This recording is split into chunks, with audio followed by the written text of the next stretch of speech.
샬롬, 주님의 이름으로 여러분을 사랑하고 축복합니다. 오늘 찬송가 430장, 찬송가 430장 찬양하시겠습니다. 1절과 2절, 4절, 1, 2, 4절 이렇게 찬양하겠습니다.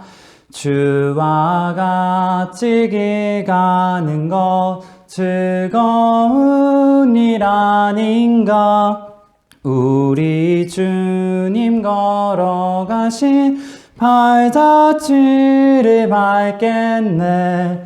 한 걸음 한 걸음 주 예수와 함께 날마다 날마다 우리 걸어가리. 어린아이 같은 우리 미련하고 약하나 주의 손에 이끌리어 생명길로 가겠네. 한 걸음 한 걸음 주 예수와 함께 날마다 날마다 우리 걸어가리. 옛 선지자의 넋같이 우리들도 천국에 들려 올라갈 때까지 주와 같이 걷겠네. 한 걸음 한 걸음 주 예수와 함께 날마다 날마다 우리 걸어가리.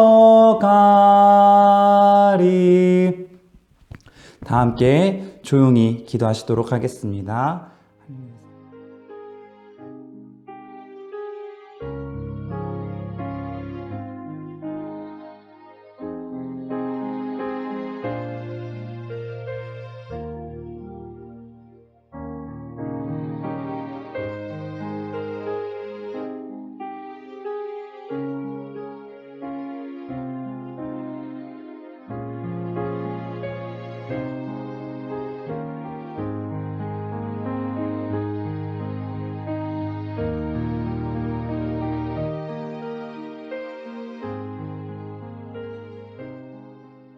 오늘 말씀은 요한복음 15장입니다. 함께 교독하시겠습니다.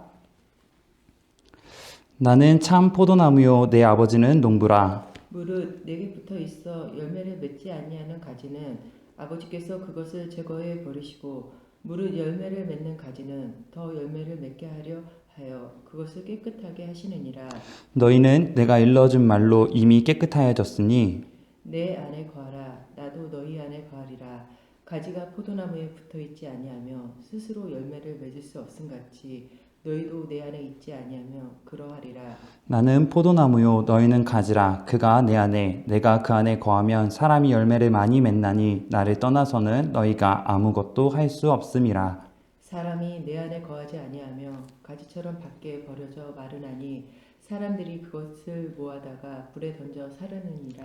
너희가 내 안에 거하고 내 말이 너희 안에 거하면 무엇이든지 원하는 대로 구하라. 그리하면 이루리라. 너희가 열매를 많이 맺으며 내 아버지께서 영광을 받으실 것이요 너희는 내 제자가 되리라. 아버지께서 나를 사랑하신 것 같이 나도 너희를 사랑하였으니 나의 사랑 안에 거하라. 내가 아버지의 계명을 지켜 그의 사랑 안에 거하는 것 같이 너희도 내 계명을 지키면 내 사랑 안에 거하리라. 내가 이것을 너희에게 이름은 내 기쁨이 너희 안에 있어 너희 기쁨을 충만하게 하려 함이라. 내 계명은 곧 내가 너희를 사랑한 것 같이 너희도 서로 사랑하라 하는 이것이니라. 사람이 친구를 위하여 자기 목숨을 버리면 이보다 더 큰 사랑이 없나니 너희는 내가 명하는 대로 행하며 곧 나의 친구라. 이제부터는 너희를 종이라 하지 아니하리니 종은 주인이 하는 것을 알지 못함이라. 너희를 친구라 하였노니 내가 내 아버지께 들은 것을 다 너희에게 알게 하였음이라. 너희가 나를 택한 것이 아니요 내가 너희를 택하여 세웠나니 이는 너희로 가서 열매를 맺게 하고 또 너희 열매가 항상 있게 하여 내 이름으로 아버지께 무엇을 구하든지 다 받게 하려 함이라. 내가 이것을 너희에게 명함은 너희로 서로 사랑하게 하려 함이라. 세상이 너희를 미워하면 너희보다 먼저 나를 미워하는 줄을 알라. 너희가 세상에 속하였으면 세상이 자기의 것을 사랑할 것이나 너희는 세상에 속한 자가 아니요 도리어 내가 너희를 세상에서 택하였기 때문에 세상이 너희를 미워하느니라. 내가 너희에게 종이 주인보다 더 크지 못하다 한 말을 기억하라. 사람들이 나를 박해하였은즉 너희도 박해할 것이요 내 말을 지켰은즉 너희 말도 지킬 것이라. 그러나 사람들이 내 이름으로 말미암아 이 모든 일을 너희에게 하리니 이는 나를 보내신 이를 알지 못함이라. 내가 와서 그들에게 말하지 아니하였더라면 죄가 없었으려니와 지금은 그 죄를 핑계할 수 없느니라. 나를 미워하는 자는 또 내 아버지를 미워하느니라. 내가 아무도 못한 일을 그들 중에서 하지 아니하였더라면 그들에게 죄가 없었으려니와 지금은 그들이 나와 내 아버지를 보았고 또 미워하였도다. 그러나 이는 그들의 율법에 기록된 바 그들이 이유 없이 나를 미워하였다 한 말을 응하게 하려 함이라. 내가 아버지께로부터 너희에게 보낼 보혜사 곧 아버지께로부터 나오시는 진리의 성령이 오실 때 그가 나를 증언하실 것이요. 함께 읽겠습니다. 너희도 처음부터 나와 함께 있었으므로 증언하느니라. 아멘. 우리는 계속 요한복음의 내용을 살펴보고 있습니다. 요한복음 13장에서 16장까지는 예수님께서 세상을 떠나 아버지께로 돌아가실 때가 이른 줄을 아시고 세상에 있는 자기 사람들, 예수님의 제자들 포함해서 사랑하셔서 마지막으로 말씀하신 설교입니다. 오늘 우리가 함께 읽은 요한복음 15장은 포도나무와 가지 비유로 말씀을 시작하시면서 예수님께서 나는 포도나무다, 너희는 가지다. 포도나무 가지가 포도나무에 붙어 있으면 열매를 맺게 된다 라는 말씀으로 너희는 항상 나와 함께 해야 된다 라고 말씀해 주고 계십니다. 이 포도나무 비유를 통해 말씀을 듣는 우리에게 전달하시고자 하시는 메시지는 예수님과 믿는 그리스도인들이 어떤 관계가 이상적 관계일 것인가, 어떤 관계가 모범적인 관계인가 알려주시는 내용입니다. 결론적으로 보면 예수님이 말씀하시는 올바른 관계는 바로 예수님과 붙어있는 관계입니다. 앞에서 믿는 그리스도인들은 예수님과 붙어있는 것이 올바른 관계라고 말씀을 드렸습니다. 그렇다면 예수님과 붙어있다는 것은 무엇을 이야기하는 것일까요?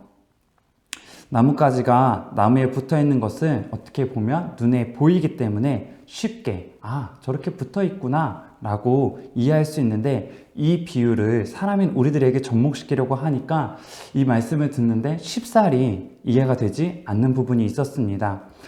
붙어있다라는 것을 다른 말로 표현해보면 주님 안에 거해야 한다는 것입니다. 이 붙어있는다는 이 표현을 쉽게 다시 말하면 주님 안에 거하는 것이라는 것입니다. 그렇다면 주님 안에 거한다는 것은 무엇일까요? 주님 안에 거한다는 것은 주님께 꼭 붙어서 떨어지면 안 된다는 것을 말하는 것입니다. 오케이, 그것까지는 알겠습니다. 우리가 어떻게 해야 붙을 수 있는지, 우리가 어떻게 해야지 그분 안에 거할 수 있을지 우리가 한번 살펴보면 좋겠습니다. 어떻게 하면 우리가 그분 안에 거할 수 있을까요? 우리가 어떻게 하면 그분께 붙어 있을 수 있을까요? 복잡하신가요? 답은 복잡하지 않고 오히려 간단합니다. 예배 생활과 우리가 지금까지 해왔던 것처럼 예배 생활, 그리고 기도 생활, 그리고 매일 말씀을 묵상하는 생활을 통해 우리는 주님께 붙어있는 삶을 살아갈 수 있습니다. 오늘 말씀 가운데 1절에 보니까 나는 참 포도나무요 내 아버지는 농부라 라고 말씀하셨고 2절에 무릇 내게 붙어있어 열매를 맺지 아니한 가지는 아버지께서 그것을 제거해 버리시고 무릇 열매를 맺는 가지는 더 열매를 맺게 하려 하여 그것을 깨끗하게 하시느니라 라고 말씀하고 있습니다. 믿는 그리스도인들이 주님께 붙어 있어 주님 안에 거하며 열매를 맺는 삶을 살아야 한다고 주님께서는 말씀해 주시는 것입니다. 예수님을 믿고 구원받은 우리는 열매를 맺어야 합니다. 믿는다고 고백하고 신앙생활 하면서도 정작 우리들의 삶 속에 열매가 없다면 오늘 말씀하시듯 농부 대신 하나님 아버지께서 붙어 있지만 제거해 버릴 것이다 라고 말씀하시기 때문입니다. 믿는다고 나는 지금 신앙생활 괜찮게 하는 것 같다고 생각하며 안주해서는 안 된다는 것을 이 말씀을 통해 우리는 알 수 있습니다. 때때마다 내 신앙의 발자취를 돌아봐야 한다는 것입니다. 때때마다 내 신앙의 발자취를 돌아보며 신앙의 연차만큼 나는 어떤 열매를 맺고 있는지, 내 삶 속에 예수 그리스도의 흔적이 있는지 끊임없이 예수님과의 관계를 점검하며 나는 오늘도 예수님께 붙어 있는 것인가? 나는 오늘도 예수님과 동행하는 삶을 살아가고 있는가? 나는 예수님을 붙잡고 살아가고 있는가? 나는 예수님께 붙들림 받은 삶을 살아가고 있는가? 우리는 끊임없이 점검하며 우리가 주님을 따라야 한다는 것을 우리는 오늘 이 말씀을 통해서 알 수 있습니다. 5절을 처음 보면 나는 포도나무요 너희는 가지라 라고 말씀합니다. 우리가 주님께 붙어있는 삶이 되면, 주님 안에 거하는 삶이 되면 우리는 열매를 많이 맺을 수 있다라고 말씀하여 주십니다. 그런데 여기서 우리가 놓치지 말아야 될 한 가지가 있습니다. 열매를 맺는 것은 좋은데 내가 원하는 열매가 아닌 주님께서 우리 각 사람들이 맺기를 원하시는, 하나님이 원하시는 열매를 우리는 맺는 삶을 살아야 한다는 것을 말씀하신다는 것입니다. 말씀을 듣는 우리는 나를 이 땅에 보내신 하나님이 원하시는, 나를 이 땅에 보내시고 나에게 원하시는 그런 열매를 맺는 우리 모두가 되어야 될 줄 믿습니다. 그렇게 열매 맺는 저와 여러분이 되시면 좋겠습니다. 5절 말씀을 계속해서 이어서 보면 나는 포도나무요 너희는 가지라. 그가 내 안에 내가 그 안에 거하면 사람이 열매를 많이 맺나니 나를 떠나서는 너희가 아무것도 할 수 없음이라 라고 말씀하고 있습니다. 예수님과 우리의 관계 속에 우리가 예수님 안에 거하고 예수님께 붙어 있으면 사람은 열매를 많이 맺는다고 말씀을 해주셨지만 예수님을 떠나서는 우리는 아무것도 할 수 없다라고 오늘 말씀을 통해서 너희들이 나와 함께 있어야만 열매 맺을 수 있고 나와 함께 하지 않으면 너희는 열매 맺는 삶을 살 수 없어 라고 말씀해 주시는 것입니다. 아무런 열매도 맺을 수 없다고, 아무런 열매도 맺을 수 없다고 말씀하고 있는 것입니다. 주님을 떠나면 우리는 아무것도 할 수 없는 연약한 인생이라는 것을 주님은 이 말씀을 통해서 강조하시는 것입니다. 4절 말씀입니다. 내 안에 거하라 나도 너희 안에 거하리라. 가지가 포도나무에 붙어있지 아니하면 스스로 열매를 맺을 수 없음 같이 너희도 내 안에 있지 아니하면 그러하리라.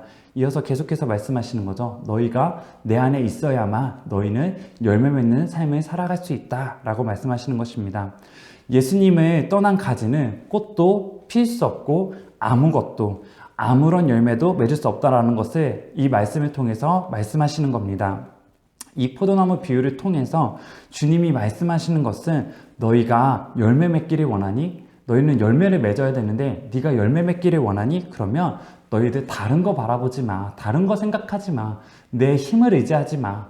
나에게서 멀어지지 마. 뭐라고 말씀하시는 거냐면 내게 붙어 있어라. 너희들이 열매 맺으려면 나에게 붙어 있는 것이 최고의 방법이다. 최고의 좋은 길이다. 그러니까 너희들은 내게 붙어 있어라. 그리고 내 안에 거하라. 라고 말씀하시는 겁니다. 어떤 경우에라도, 어떤 상황이라도, 어려운 환경이 심지어 우리들에게 다가온다 할지라도 우리는 예수님께 붙어 있는, 예수님과 함께하는 이것에서 끊어지면 안 된다고, 끝까지 주님께 붙어 있어야 한다고 주님께서는 이 말씀을 통해서 우리들에게 알려주시는 것입니다. 그렇다면 반대로 끊어지면, 예수님과 붙어있던 것이 끊어지게 된다면 어떻게 될까요? 6절 말씀을 보니까 사람이 내 안에 거하지 아니하면 가지처럼 밖에 버려져 마르나니 사람들이 그것을 모아다가 불에 던져 사르느니라 라고 말씀하고 있습니다. 예수님께 붙어있지 않으면 버려진다라는 말씀을 하고 있으신 겁니다. 우리가 예수님을 믿고 구원받았지만 우리가 계속해서 주님께 붙어있고 주님 안에 거하고 주님과 함께하지 아니한다면 결과적으로 우리가 주님과 붙어 있지 않는다면 결과적으로 버려진다라는 말씀을 하고 계신 겁니다. 심지어 뭐라고 말씀하시냐면 버려지는 것에서 더 나가 너는 말라 불에 태워진다라는 엄청난 말씀을 기록하시면서 너네들이 그렇기 때문에 내 안에 나와 함께 해야 돼 라는 것을 다시 한 번 더 말씀해 주시는 것입니다. 주님과 끊어지게 되면 우리는 영적인 공급을 받을 수가 없습니다. 결국 영적으로 우리는 피폐해지고 마르게 되어 있다라는 것입니다. 그리고 마르면 곧 불살라지는 불에 태워지는 영원한 지옥불에 던져지는 인생이 되고 마는 것입니다. 예수님을 믿고 구원받았지만 그 관계가 올바르게 되지 않으면 주님께 붙은 관계가 되지 않고 내 힘과 내 능력을 의지하면 주님과 따로 떨어져서 분리된 인생을 살아가면 결국은 주님과 떨어진 인생을 살게 될 것이고 결국 믿지 않는 인생들과 똑같이 영원한 지옥에 갈 수밖에 없는 인생이 되고야 만다라는 것을 말씀해 주시는 것입니다. 그렇기 때문에 오늘 예수님을 믿는 그리스도인들이 예수님께 붙어야 있어야 하는 것이 얼마나 중요한지 모릅니다. 앞에서 계속 주님께 붙어 있어야 한다. 주님과 붙어 있으면 열매를 맺는다라고 말씀하셨습니다. 주님은 우리가 열매 맺기를 원하신다라는 말씀도 드렸습니다. 그럼 여기서 우리가 열매를 맺어야 된다. 주님께서는 우리가 열매 맺는 삶을 원하신다라고 말씀을 계속해서 드리고 예수님께서 말씀하시는데 그럼 이 열매는 무엇을 말하는 것인가? 그런 궁금증이 들잖아요. 그럼 이 열매는 무엇을 말하는 것일까요? 분명 내가 원하는 것은 아니라고 말씀을 드렸습니다. 하나님께서 우리들에게 원하시는 열매라고 앞에서 말씀을 드렸었죠. 하나님께서 원하시는 열매를 맺는 것. 주님이 우리에게 원하시는 열매는 바로 이것입니다.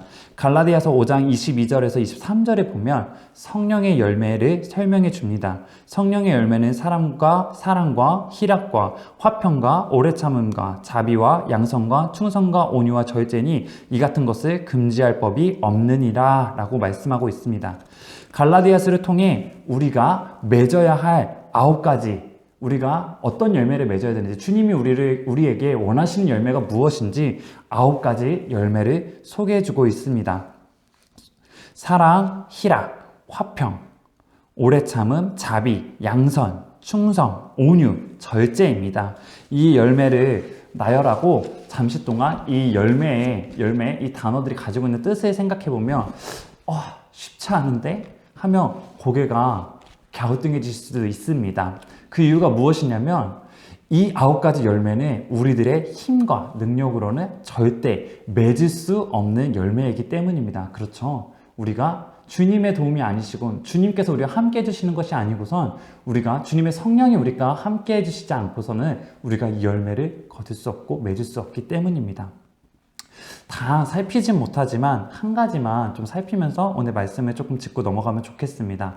그 제일 중요한 사랑에 대해서 우리가 좀 함께 나누려고 합니다. 사랑은 굉장히 중요하고 소중합니다. 남을 배려하는 것, 남을 귀하게 여기는 것, 이것을 사랑이라고 합니다. 그런데 우리가 한번 살펴보면 좋겠는데요. 사랑하는 게 쉽습니까? 여러분들에게 질문하는 것입니다. 사랑하는 게 쉬운가요? 사랑하는 게 쉽지 않죠. 내 가족도 때때로 내 마음에 들지 않을 땐 사랑하기보다 왜 저러지? 왜 저랬을까? 라고 하면서 사랑보다는 약간 좀 불평, 약간 좀 미워하는 마음이 아주 조금이라도 생길 수 있습니다. 내 가족도 때때마다 사랑하기가 쉽지 않다라는 것입니다. 그리고 또 예수님께서 뭐라고 말씀하시죠? 원수를 사랑하라고 말씀하셨죠. 그런데 원수를 사랑하는 것이 쉽습니까?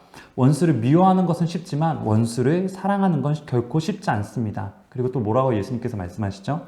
이웃을 몸과 같이, 내 몸과 같이 사랑하라고 말씀하셨지만 정작 완전 남이죠. 타인인 이웃을 내 몸과 같이 사랑하지 못하는 모습이 우리는 사랑하라고 말씀하셨지만 쉽지 않아서 우리는 순간순간마다 사랑하지 못하는 모습을 우리는 보고 발견하게 됩니다. 어렵다는 것이죠. 어렵지만 우리가 이 성령의 9가지 열매를 맺을 수 있는 방법이 있습니다. 유일한 방법이 있는데 그것은 무엇입니까? 바로 예수님과 붙어있는 정말 올바른 관계, 예수님 참 포도나무 되신 그 예수님께 우리가 가지로서 잘 붙어 있고 주님께서 주시는 그 영적인 힘을 공급받아서 우리가 이 성령의 열매를 맺어 하나님께 영광 돌릴 수 있다라는 것입니다. 내가 그 안에, 그가 내 안에 거하시면 불가능하다고 여겨지는 열매를 맺을 수 있다라는 것입니다. 그 열매를 통해 우리의 삶에 들여서 하나님을 찬양하고 하나님께 영광 돌릴 수 있다라는 것입니다. 주님 안에 거하는, 그리고 주님과 동행하는 우리 미아동교회 모든 성도님들이 되시기를 소망합니다. 10절에서 17절에 보니까 주님의 말씀, 주님의 계명대로 행하라고 말씀하고 계십니다. 12절에 보면 주님이 주신 계명은 사랑하는 것이라고, 주님이 주신 계명이 사랑하는 것이라고 말씀하여 주십니다. 우리를 정말 사랑하셨다는 거 우리는 기억하고 있습니다. 하나밖에 없는 외아들 독생자를 십자가에 못 박혀 죽이시며 당신의 사랑을 증명하셨던 것을 우리는 알고 있습니다. 말씀에서 주님은 당신의 사랑으로 구원받은 우리에게도 그렇게 사랑하라고, 너희들도 사랑하라고 권면하고 계시는 것입니다. 우리가 이 계명을 지키면 14절을 통해 이제는 우리를 종이라 하지 않으시고 친구라 불러주시겠다고 약속해 주셨습니다. 이 얼마나 감사한 말씀입니까? 주님이 우리의 친구가 되어주신다고 약속해 주신 겁니다. 우리가 잠깐 친구라는 존재에 대해서, 친구에 대해서 좀 생각해 보면 좋겠습니다. 친구란 존재는 어떻습니까? 내가 힘들 때, 위로받고 싶을 때 부모님보다 어찌 보면 더 가깝게 생각나는 것이 친구입니다. 그런데 오늘 친구가 되어주시겠다고 주님께서 약속해 주시는 것입니다. 오늘 친구가 되어주시겠다고 약속하신 그 주님이 평범한 친구고 평범한 사람입니까? 아니죠. 오늘 우리에게 내가 친구가 되어줄게 라고 말씀해 주신 이 주님은 우리가 알다시피 모든 것을 가능하게 하시는 하나님의 아들이시고 또한 모든 우주 만물을 다스리시는 그 주님이십니다. 모든 것들을 하실 수 있는 전지전능한 주님이십니다. 이런 분이 우리 친구 되어주시겠다고 말씀하시는 겁니다. 당신의 계명을 지킬 때 말입니다. 우리는 값없이 그분의 사랑을 받아 죄 용서받고 구원을 받았습니다. 내가 받은 은혜와 사랑을 기억하시면서 가까운 이웃부터 사랑하며 나가는 우리 모두가 되기를 소망합니다. 그래서 주님을 만나 뵈었을 때, 아니면 주님께서 우리들이 기도하는 중에, 말씀 읽는 중에 우리들에게 말씀하실 때 누구누구야, 누구누구 내 친구야 하고 불리는 저와 여러분 모두가 되시기를 소망합니다. 18절에서 27절 마지막 절까지 보면 예수님께서 믿는 이들에게 이제는 세상에 속한 것이 아니라 오히려 주님의 택함을 받았다. 너희는 내가 택한 백성이다. 너희는 택함을 받았다 라고 말씀해주고 있습니다. 또 예수님의 말씀을 통해 택함받은 우리가 믿는다는 이유로 앞으로 이 세상으로부터 미움도 오고 핍박도 받을 수 있지만 주님께서는 그보다 크신 당신의 사랑과 구원을 바라보며 굴하지 말고 택함받은 백성처럼 살라고 말씀해 주십니다. 우리는 주님께 택함받은 백성입니다. 세상 누구보다 큰 권세를 가지신 주님은 모든 우주 만물의 주인 되시는 우리는 그분의 거룩한 자녀들입니다. 우리가 이 사실을 잊지 않고 기억하며 매일매일 삶에서 벌어지는 치열한 영적 전쟁에서 택함받은 백성답게 주님의 복음을 들고 주님께서 말씀하신 것을 지켜 순종하며 주님만 따라가는, 그래서 주님께 영광 돌리는 귀한 삶을 살아가는 오늘 이 아침 예배 드리시는 저와 모든 성도님들 되시기를 주님의 이름으로 소망합니다. 합심 기도 제목을 함께 읽겠습니다. 참 포도나무 되신 주님과 동행하며 열매 맺는 삶 되게 하소서. 세상 끝날까지 함께 하시는 예수님 안에서 세상이 줄 수 없는 평안의 복을 누리게 하소서. 몸이 아픈 성도들을 다 치료해 주시고 자녀들의 앞날을 축복하시며 성도들의 일터와 사업을 축복하옵소서.